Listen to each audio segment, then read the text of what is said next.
Alrighty. All right, let's get started here. All right, this is my final presentation for environmental 2155.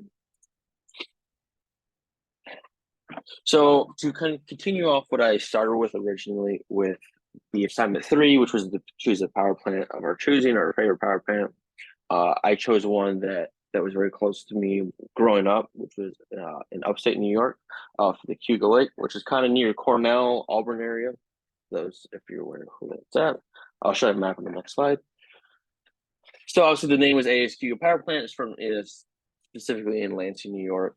It's right off one of the Finger Lakes. It was a coal fire plant with 1,004 megawatts.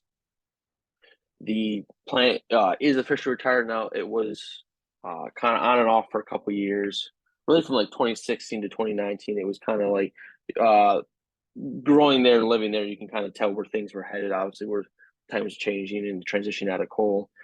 So it was officially retired in August 2019. It was first operational in 1955.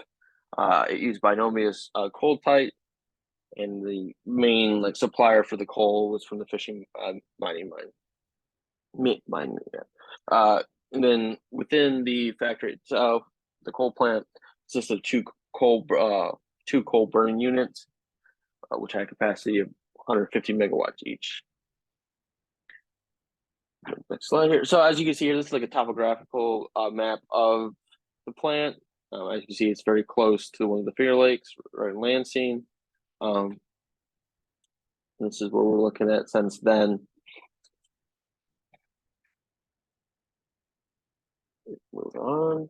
So project goals, proposed that to replace the power plant, what would, optical options to replace the plant and what that would look like numbers wise. So I really chose like the 3 that I felt like being there, knowing the environment and like knowing the culture, how people would respect the change. So obviously I chose offshore wind, onshore wind, and solar. I mainly also chose these 3 because at least 2 of the 3 of being offshore wind and solar already been using. They've had wind turbines for 10, 15 years now. Feel like they've been there forever. Recently we've had more solar plants around on the countryside. So these are things that culturally and the people who live there are kind of getting used to in that sense. So you don't have that shock value of there's so much new going on, how people are going to react within that. So for offshore wind, we have 150 turbines, night production of 830 megawatts for 80%, and then day production 502 megawatts for 50%. Moving on to the onshore winds, we end up going with 320 turbines.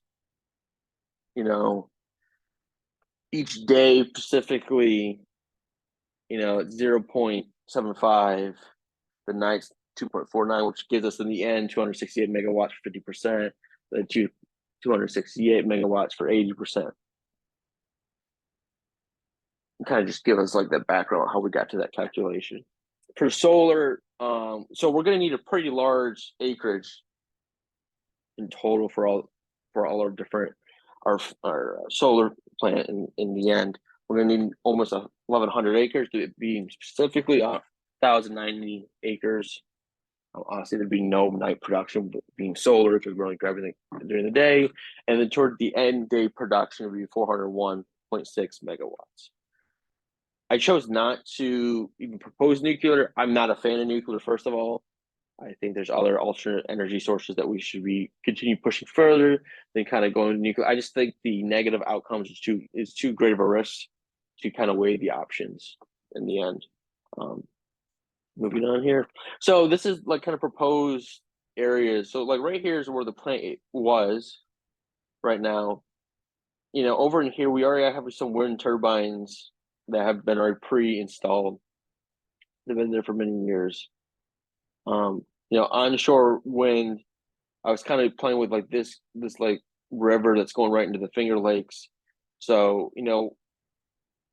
it's kind of already pre-existing within the sense that it's very close to the lake, kind of close to the plant. So, it's kind of almost in that sense makes sense. And then I was going to do the offshore wind, kind of almost dead middle, more to the plant side of the lake. within that, and then I was going to use kind of starting this like bottom right region for where the solar uh, panel field would be located at. So kind of like the challenges that's going to come up with that, because of everything, it's just not, not all smooth sailing. For the offshore power, like obviously people who have like any kind of waterfront properties or like kind of like live that lifestyle, especially in the summertime, that's going to be something they're not very excited about, especially, the few houses that are like near the plant and that whole region of the lake. That's not going to be very supportive of this change.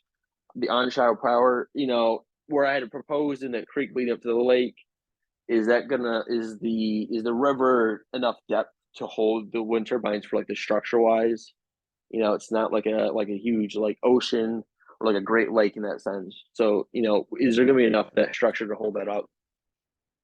And where that creek or that river is at, will there be enough substance to grab the power for the wind turbines for the output that we're trying to hit to replace the power plant if the power plant was still in power? Moving on to the solar, going over 1,000 acres of property is significant, especially in the area. With the solar plants that we already have in Lansing, there's a lot of negative feedback with local farmers and different groups, especially local groups, and the fact that they feel that there's a lot of like runoff that's coming off with the solar panels, and there's like taking away a lot of prestige farming property that has been farmed for many generations. So the sense of like lack of, compassion for like the people who've already been there, and these groups are just coming in. So anyway, so we have that. It's going to be a challenge with, especially installing more solars that's already been installed, and then overall, just it's be a very expensive, transition overall. But in the sense that I feel like these three of all the possible options we have, of nuclear, off of the solar, offshore wind, and onshore wind, I feel like these three are like the ones that people can get behind the most. Obviously, more than for like the dangers that come with these trees is a whole lot better than the dangers that could happen with nuclear. So yeah, that's my presentation.